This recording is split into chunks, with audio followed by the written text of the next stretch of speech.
Hello everyone, today we are going to make the project Simple Motor Circuit.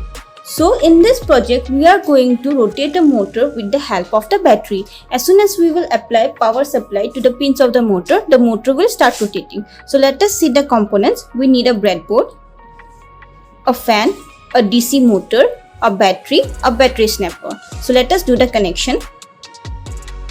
So this is the motor. It has two pins. The motor doesn't have any polarity, so we can connect any terminal of the battery to these pins of the motor.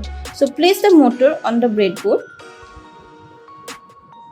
and then connect the fan, or maybe we can connect the fan at first in this way and then place the motor.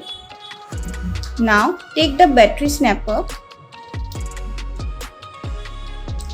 connect the battery snapper on the battery.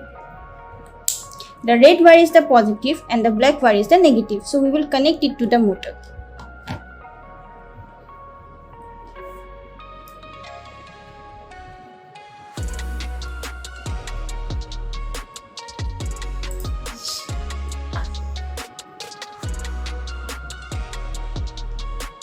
So as you can see, the motor is rotating. In this project, the battery should be fully charged. Try to use a 9-volt battery.